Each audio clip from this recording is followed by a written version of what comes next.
Hey there folks, Elite Legionnaire here, and today I'm bringing you a 2v2 I did for Medieval 2 Total War. Now this one's a few weeks old, which is because I have so many things to upload at the moment from so many different Total Wars, and various other things are going on that keep me from getting these things up to date very quickly. So it's a few weeks old, but it was a very good 2v2, very interesting one. I'm playing as the Turks. My ally is Pike and Shot, a very seasoned, experienced Medieval 2 player. It was really good to catch up with Pike again. I haven't played with him for a while, but it was good to catch up with him again. I had a really nice game with him. He took Spain. If you have a look at my army, it consists of, I believe it was, 2 Alan Light Cav, 2 Sipahi Lancers, 1 General's Bodyguard, I believe it was, 3 Peasants, as meat shields obviously, 4 Ottoman infantry, 2 Afghan javelinmen, 3 Saracen militia, and I believe it was at least 2 Nefertoons. Might have been, yeah, I think it's just 2 Nefertoons. So my army is very kind of skirmish and sort of light cav in that area. I have no power in my infantry whatsoever, but I was not too drastically worried because the idea was that Pike and Shot would take Spain, and Spain with the conquistadors and its powerful infantry would perform that function, and I would use my Nefertoons and various missile units to support him, and kind of unorthodox, javelins and things, just to disrupt, skirmish, break up, stuff like that basically. His army consists of, it was I think 3 units of musketeers, 3 tertio pikes, 2 puffies crossbowmen, 2 dismounted feudal knights with no upgrades, or at least no defensive upgrades, 4 dismounted conquistadors. Then he's got, let's see, 3 conquistador cav, another dismounted feudal knight over here, 2 more, another 2 over here actually, and then a general's bodyguard. Our opponents were a Portuguese player. He was Procopius. I'm not sure, I don't think his name's, I think, reasonably well known in the Medieval 2 community, although I don't recall having battled him myself before this. But he has 4 units of conquistadors, the general's bodyguard, I believe, feudal knights, some puppies crossbowmen, pike militia, dismounted conquistadors, and then muskets. So a very similar army to Pike and Shot. It's a very good army build between both the Spain and Portugal there. And then we have the Iron Price with Russia. As we know, the Iron Price is a very seasoned Medieval 2 player, very experienced, an old mate too from Steam and stuff. He's had some really good games with Price. So he's playing Russia. He's got, I think it is, let's see, I think he's got 2 Cossack musketeers, I think 4 dismounted Vor. Then he's got, let's see, 2 dismounted Vor, sorry, 2 Dvor cavalry, the general's bodyguard, 2 Tsar's guard, 3 dismounted Thursina, and 4 dismounted Boyar sons. So it's a very powerful missile build on all sides, really, to be honest. I could have brought the Janissary musketeers, and perhaps I should have, because this battle does prove to be difficult because we're going to be at a musket disadvantage, and this battle is a long range battle. But I don't like to use muskets a lot. I don't dislike them, but I find, especially with the Turks, they're way too expensive. Same with Russia. I mean, when you Spain and Portugal or Venice or Milan, you get the regular musketeers. I'm okay with that because I think they're cost effective. But Cossack musketeers and Janissary musketeers, they are very, very good, but they are very pricey. And that makes them hard to put into your builds.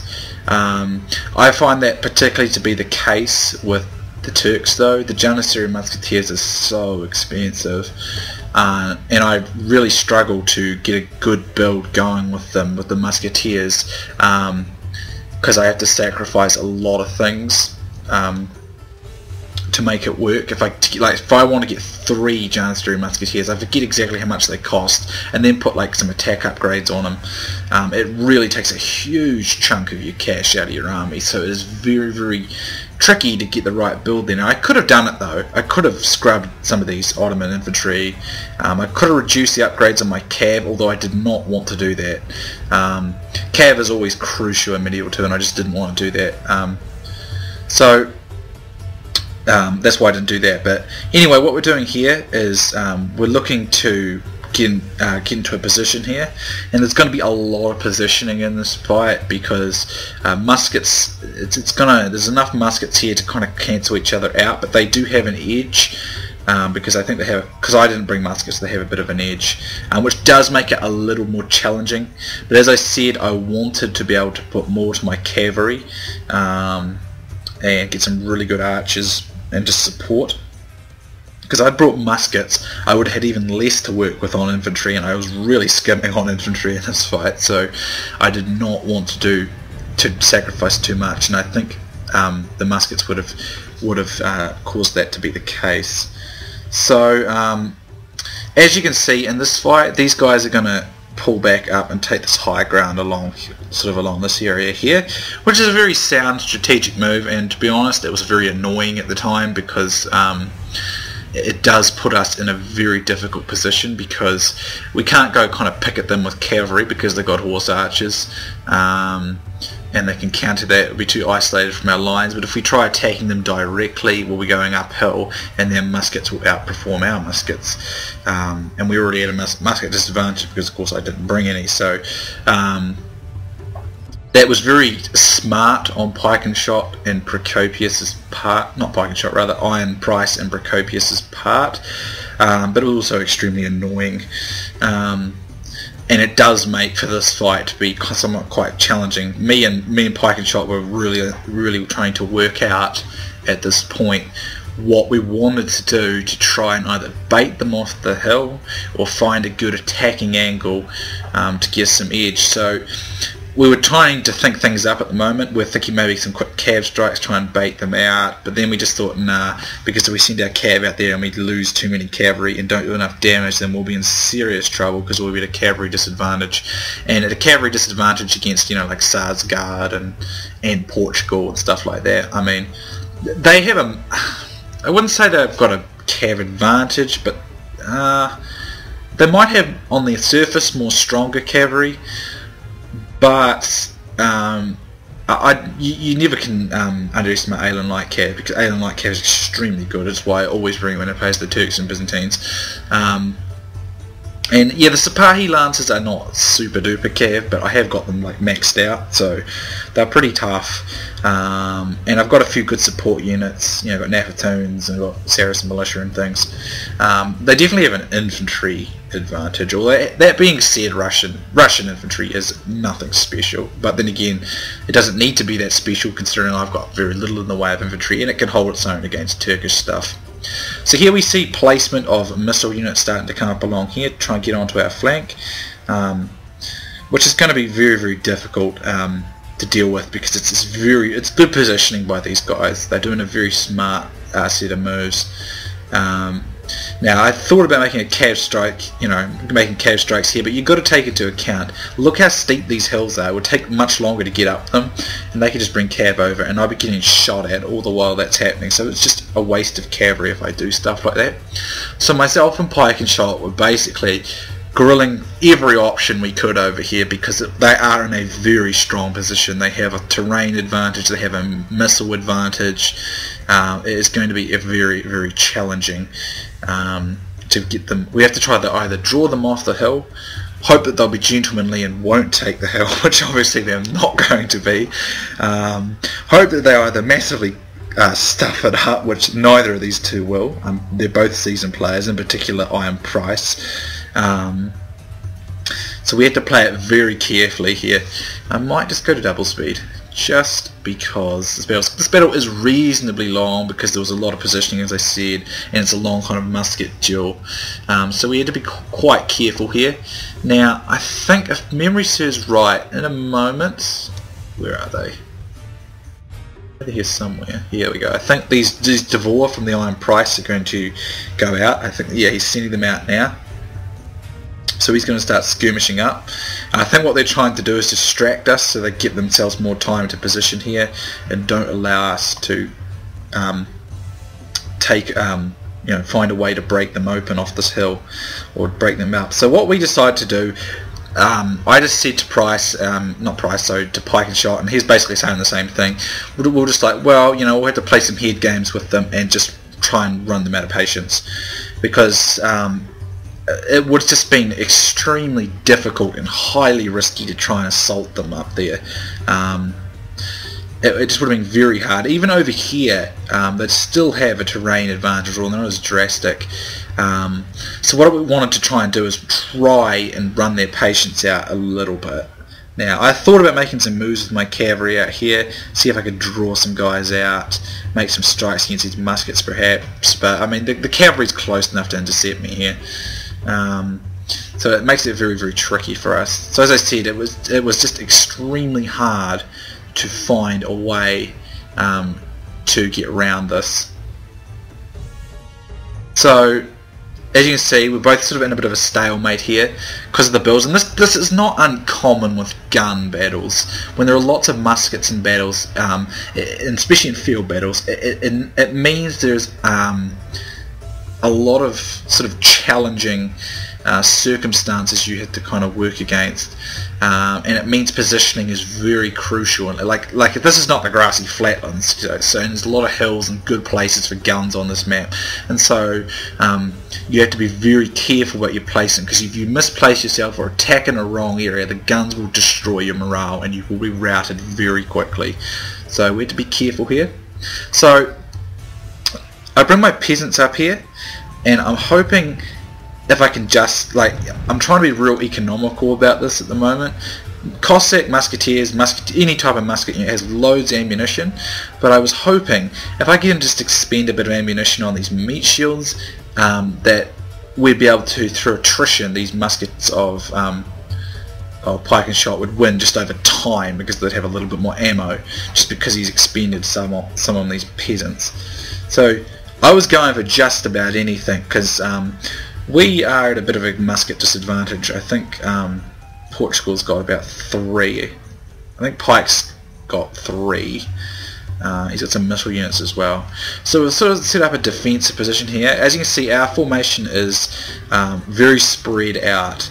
And this is to basically make cavalry action more difficult, but we're close enough that support of one another is not difficult to achieve, but we're spread out enough that singling out large groups, you'll only get one little small area, and then there's enough units close by to support it, rather than being too clustered and taking heaps of damage from the muskets and then taking massive morale damage.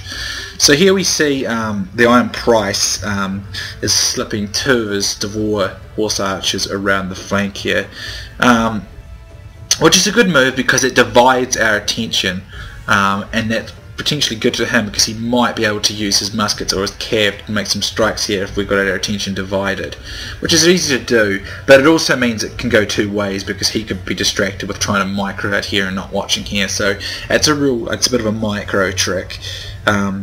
What I decided to do is go up here on the high ground so that I can make a downhill charge, which should help my momentum. My Alan Light Cav, I do not want them taking too many hits from these Devore, but I know that my Sipahi Lancers are not as fast as these guys, and I need speed to be able to catch them. And that's what I'm going for here. If you guys feel like you want to skip ahead, feel free to do so. It's up to you. So you're here. Some of his guys start firing here, and I'm just trying to get him to expend a little bit of ammo. That's all I'm doing. I'm going to run them back and forward so that some of his ammo will just get hitting the ground. Just anything like that. It's sort of like, attrition. I've got to try and drop the ammunition on them as much as I can.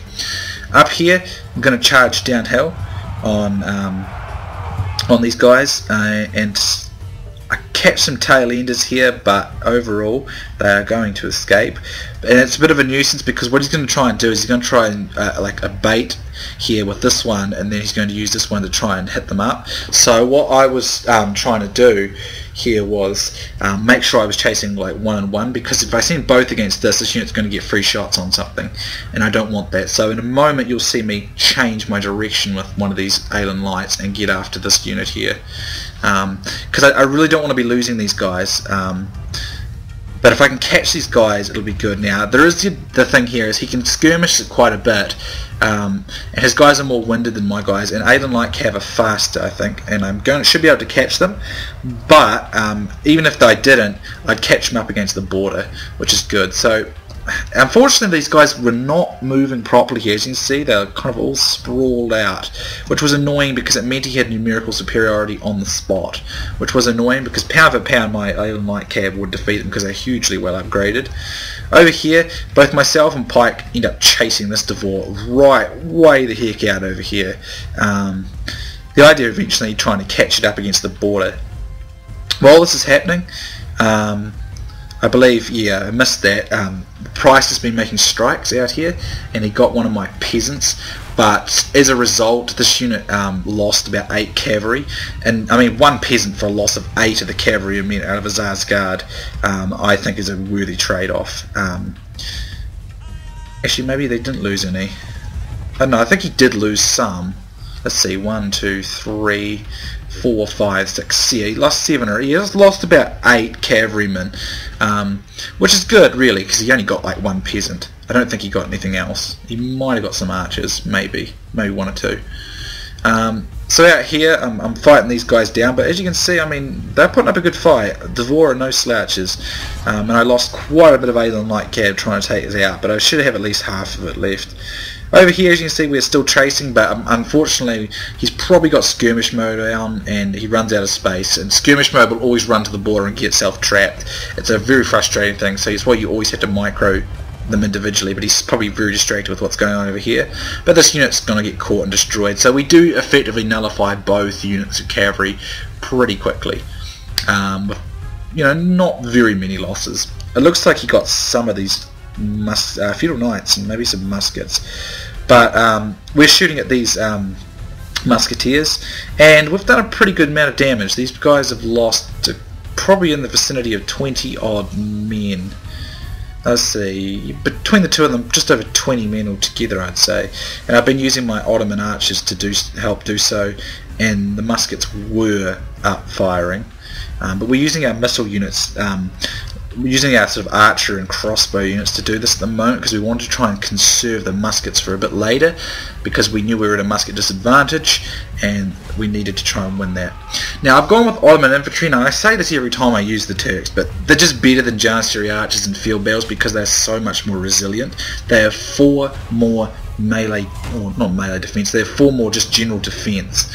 So they can take much heavier beating than the Janissary archers. The Janissary archers sure have better attack in the stakes, but in a pound for pound fight like that they would have lost way more casualties than the Ottoman infantry did, and I always use the Ottoman infantry because they are just better to use.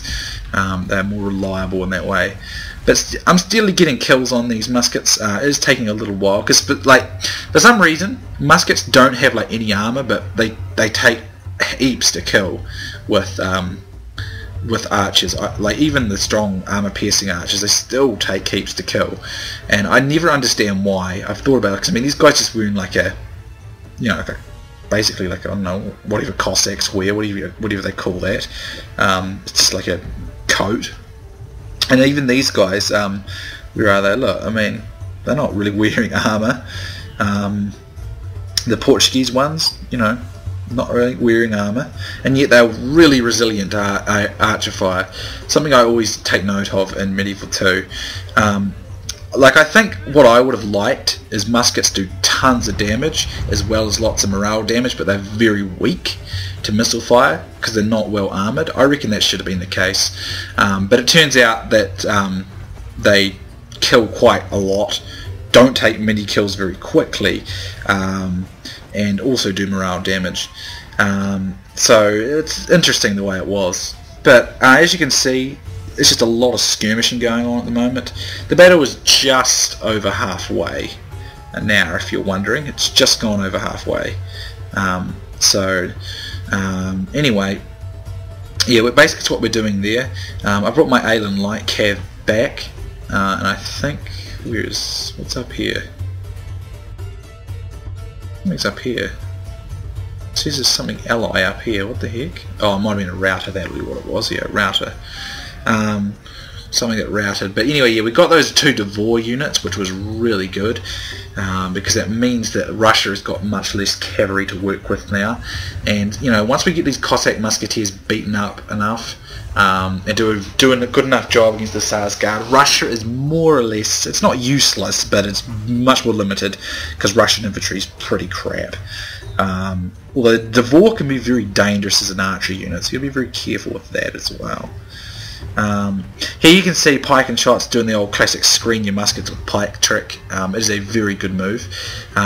Seeing as I don't have pikes, I'm just screening with peasants, so I'll sacrifice my peasants to give my archer and missile units time to get away from cav strikes, and then I'll have my own cavalry nearby to back up if I need, and that's what I'm doing.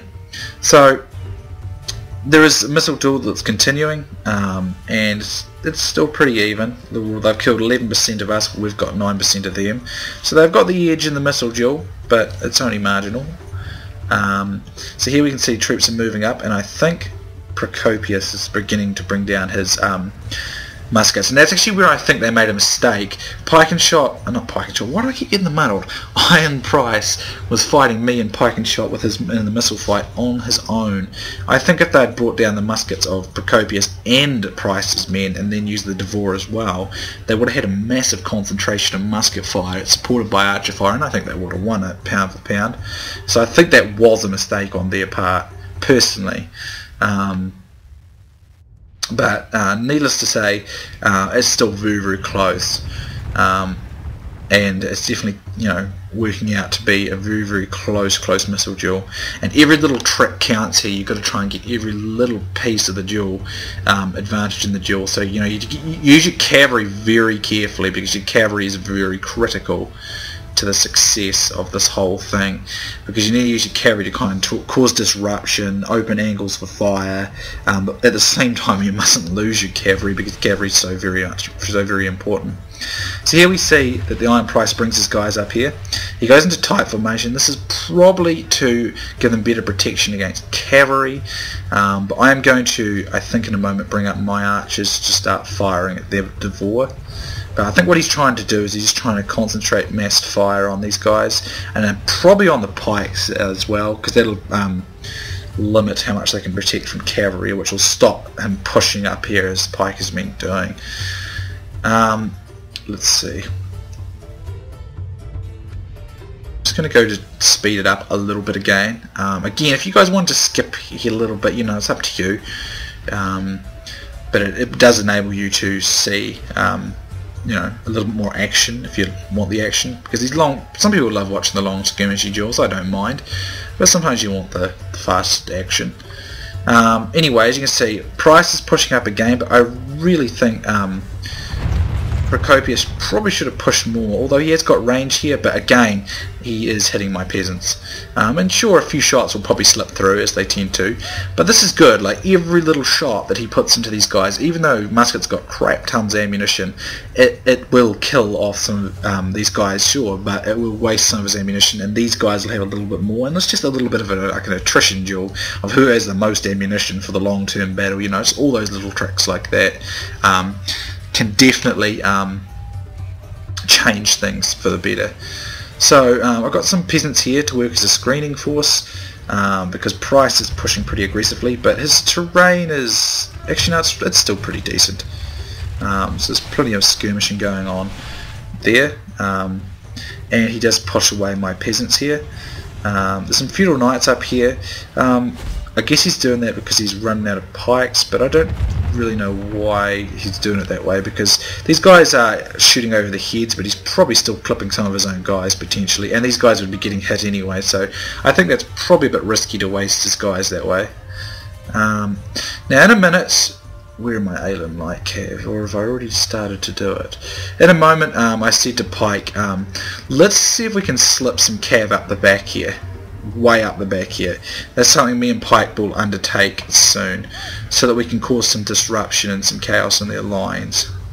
Just got to remember where I put my, I got my Alan light cab this way, but I'm going to send them around the back, and the idea is that they've no longer got any fast cavalry left, plus it'll draw off some of their cavalry, because what we wanted to try and do is we wanted to try and gain a cavalry advantage so we could push onto Price over here, but at the same time we wanted to try and draw their cavalry away so that we could get that advantage. And if we could draw the cavalry away, that's good, because my cavalry's lighter and faster, and if they don't chase it, we'll get round up onto the high ground and come in from two angles, from attacking over here and then down from the high ground. We weren't confident it would work super duper well, but it was an idea to try and change the thing to our advantage, because at the moment it is still in their favour, actually quite significantly now. They've got a 7% lead. As you can see, he made another cavalry strike here, and he got another one of my. He got one of my Ottoman infantry. Actually, it was a heavily depleted one. But at the same note, look, the general's bodyguard lost quite a few men. It's getting its flanks turned here, and it lost a number of men. So he did keep one of my Ottoman infantry, but he did lose a number of cav too. It was probably a pretty even trade-off, but I think, you know, he's already got less cav, so overall it's a close trade there, because I don't want to lose too many missile units, but if he loses enough cavalry, it gives us the advantage. So yeah, I'm bring my Alan light cav around this way now. Let me just go back to triple speed. Yep, see, as you can see, I'm sending my cav up and around, and I was trying to see if I could bait Procopius into following me, and he looked like he was going to give it a go, and Pike and Shot sent a Conquistador to help me, just because between like one Conquistador and a bunch of Alan Light cav, we'd probably be able to destroy a couple of his Conquistadors if we did a good job of it. But he makes an interesting move here. He does not follow us, and I said, well, and you know, I said to Pike, well, let's just keep going, let's go all the way around, take that high ground, we can get some nice downhill charges. The Iron Price himself, I recall him saying he did not even know that we'd done that. So that goes to tell you that I think only Procopius noticed it, and I don't know how well they communicated it. Anyway, I now have my archer units up, and I am shooting away at his archers, which are in tight formation, so I should be able to win that battle, to be honest. But then I got muskets as well. But there's still musket fire, Puppy's crossbowman fire coming in from Pike.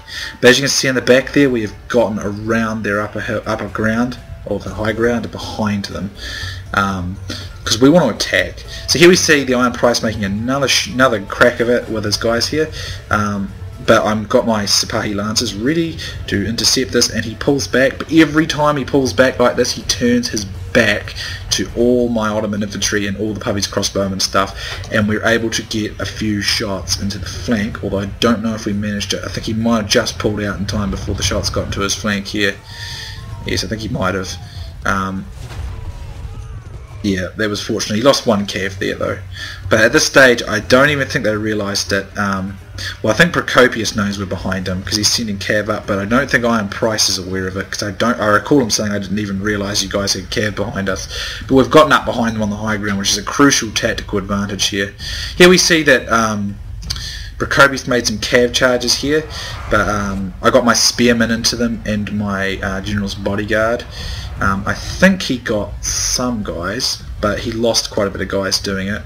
He might have got some of the Ottoman infantry or the peasants or something, but overall he lost cav, and they're taking shots in the back again, and they've not got the advantage there. Now at this stage, the Iron Price must have realised that we did get cav behind him, but this is good because this is going to force these guys here, which are undefended now because the cav went back, and it gets a really nice charge from Pike and Shot coming through. And then I'm going to find the last few musketeers, finish them off, see if I can get some more of their archers. We take them out. Up here we can try and draw some Procopius cav up, which works nicely. Now I wanted to make another carry my strike on, get rid of some of these cav, but the cav from Iron Price came back. But at this stage, here we see he charges, Procopius sends cav up here against Pike and Shot, and now I'm going to sandwich him. So this move getting around their flank up on the high ground worked out real nice. Here we see Iron Price makes another nice charge, so it was very well timed on his part. He took advantage of the distraction up there. And he pulls out of this before these guys can come in, and then I notice there's more cav coming in towards my Ottoman infantry here, but I'm going to intercept it with my Sipahi Lancer. Pound for pound I'd lose that fight, but I've got numerical superiority and he's far from his lines of support. He is probably going to get one of my guys here, but it's going to catch his guys out, and I should be able to catch him with these guys. And my general's bodyguard is over here as well. In the background here, as you can see, we are catching out these Portuguese cav here and trying to kill them off, and now these guys are making a full-on attack, but we get I get a nice charge into these guys here. As you can see, I kill a whole load of his dismounted Boyar sons here. My general's going to come down. I'm going to get a real nice charge in here, which is going to mow down a crap load of his infantry and missile units, and I'm repeating strikes all around the line here, and we're drawing them back up onto our higher grounds to give us the edge. Excuse me guys, it's my phone, I'll just go answer that.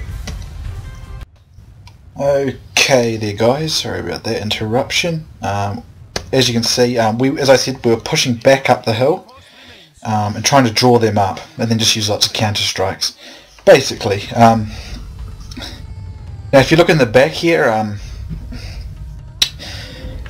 we are using our cav to try and cause some disruption amongst their cav, which is keeping their cav from supporting their infantry, which in turn is enabling us to use our cavalry to get superiority over their infantry quickly as we draw them back up onto the high ground.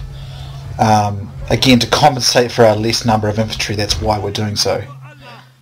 And I used my Nafatoons here, and I was able to kill off, I think, the Iron Price's general, and here comes a nice rear charge from pike and shot into the back of these Russian troops.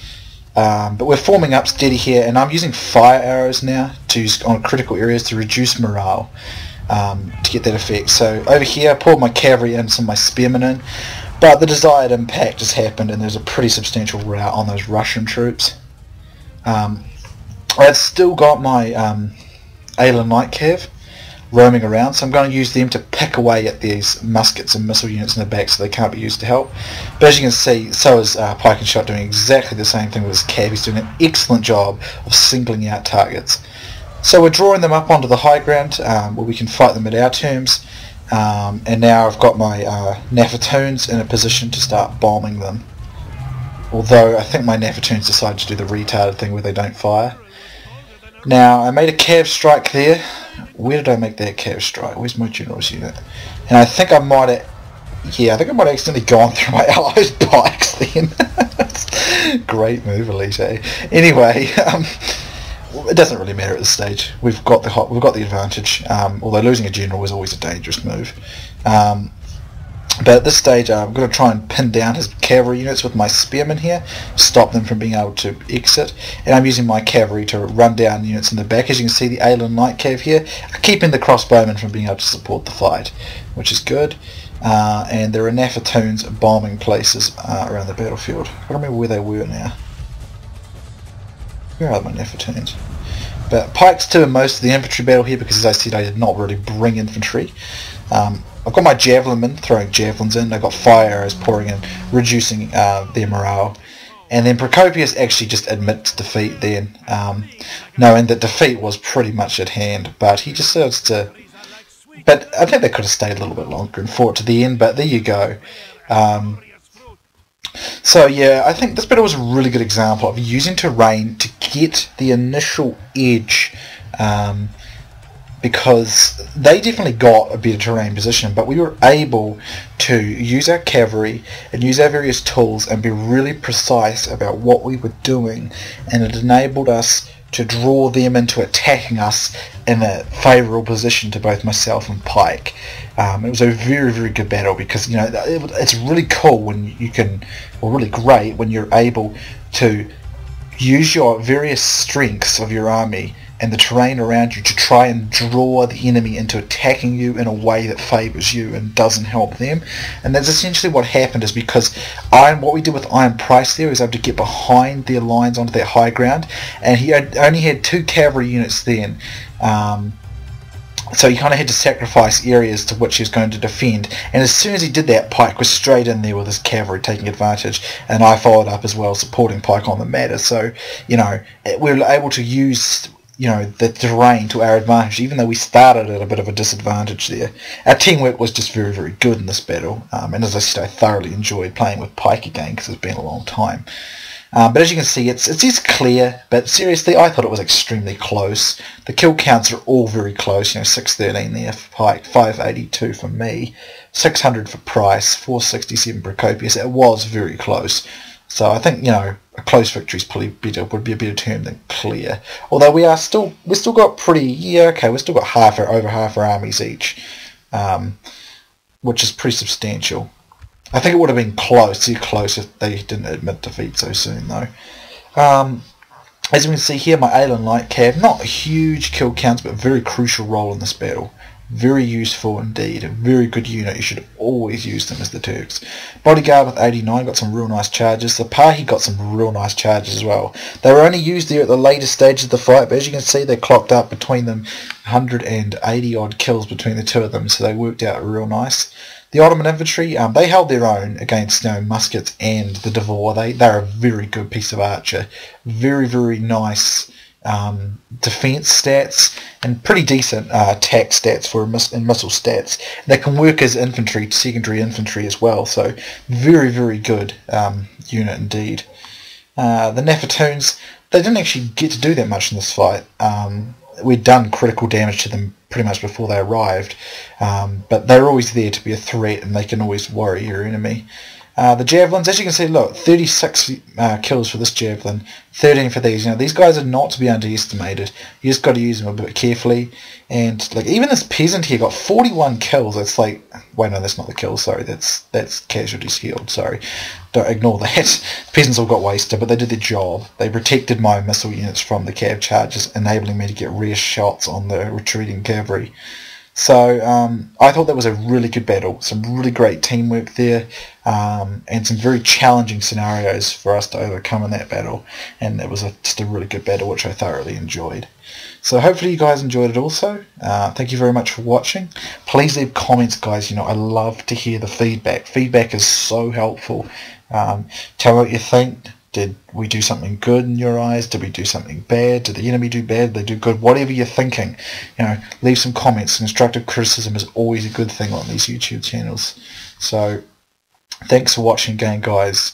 Please consider leaving a comment, and even if you like it, a like would be nice as well. I hate to ask those things, I do, because I always feel kind of hacky asking, but at the same time, it's just very helpful for my channel as a whole, which is always appreciated if you guys help it grow. So thanks for watching. Hope to see you soon in more battles. Catch you next time.